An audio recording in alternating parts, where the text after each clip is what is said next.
Remembrances continue tonight for Georgia's favorite son, our 39th president, Jimmy Carter. President Carter once again lying in repose today at the Carter Center.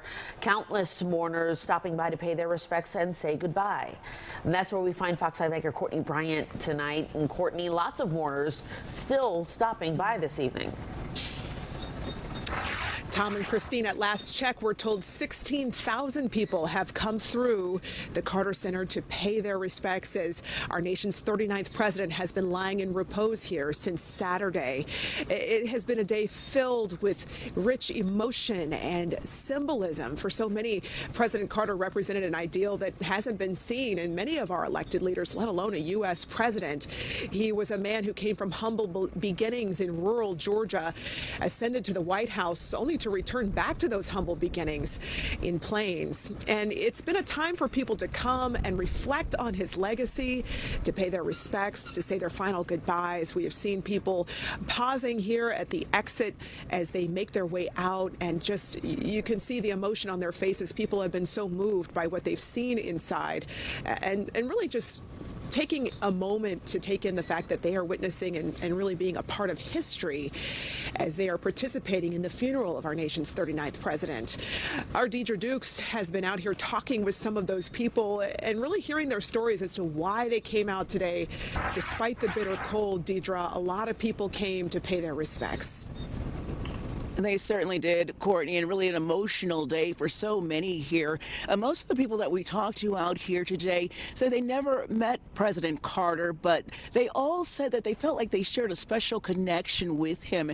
And that's really evidence, as you said, by all of those that we've seen arriving on foot and via shuttle throughout the day. So many people wanting to pay their respects.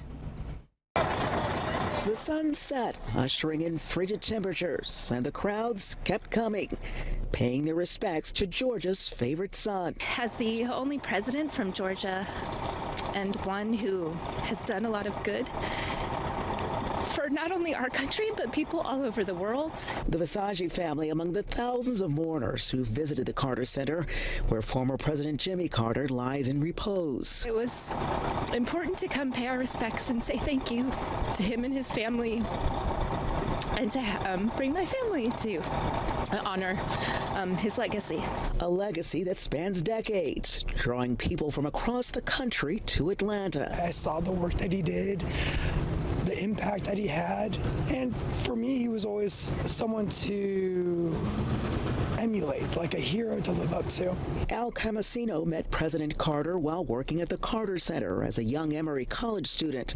A brief encounter that made a lasting impression. It's for him to just come by and like shake a student's hand. That just is a testament to like what a great person he was. Well, President Carter has done so much, not just for our country, but for the world.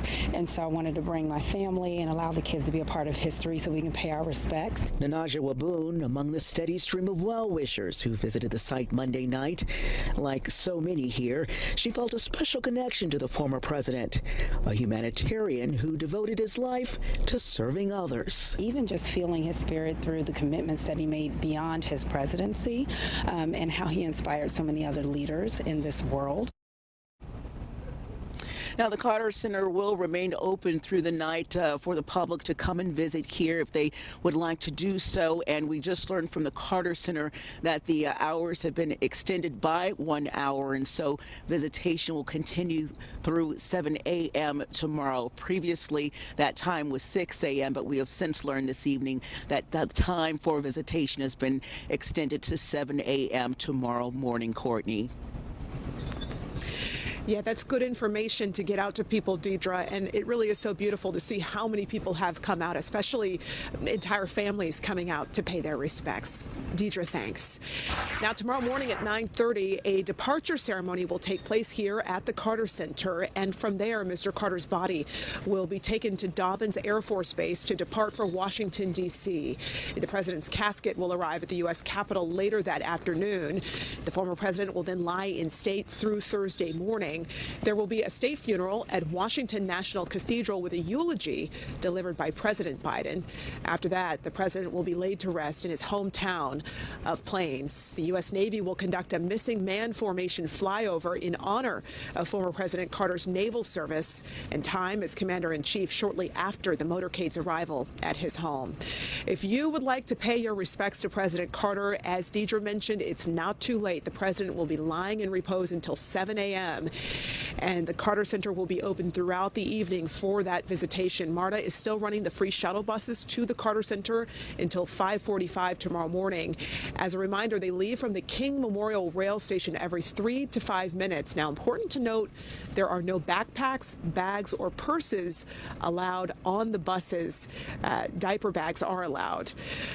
But since former President Carter's passing, we have focused on his legacy, especially on his work with Habitat for Humanity. And the Atlanta Habitat for Humanity Restore is honoring him with a memorial door at its store for people to sign. The store says the door is a fun and easy way to leave tributes, share thoughts and memories, and celebrate President Carter's legacy.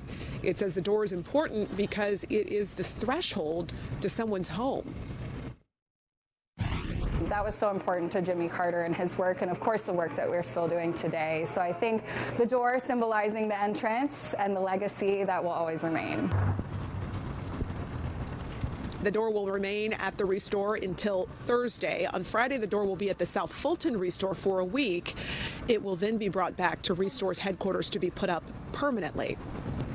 The post office in Plains is getting a new name. It will be called the Jimmy and Rosalind Carter Post Office, a fitting honor for the most famous resident of the small town. President Joe Biden signed a law over the weekend authorizing the name change. The post office is located at 119 Main Street in Plains. Georgia's congressional delegation spearheaded the initiative to make it happen. And if you want to watch any of tomorrow's ceremony from home, Fox 5 will be streaming it all throughout the day. You can see a breakdown of all the day's events right here on our website, fox5atlanta.com. Plus, you can get information on how you can stream the service on our streaming channel, Fox Local. So still much to come in the days ahead as we continue to say farewell to President Carter. There has been so much shared already, but there's still more to share. Hard to sum up 100 years of a former president, of a man who meant so much to so many here in Georgia and across the nation. But we certainly are seeing a lot of tributes and memorials this week. No, it's a much Tom deserved. and Christine? Yeah, it was just much deserved, all the attention and the desires of so many of people who want to come see him lie in repose. Such a prolific figure on the world stage, yet so touching to see so many in our local community coming out to say goodbye to Georgia's favorite son. Courtney, great coverage. Thanks so much. Still ahead.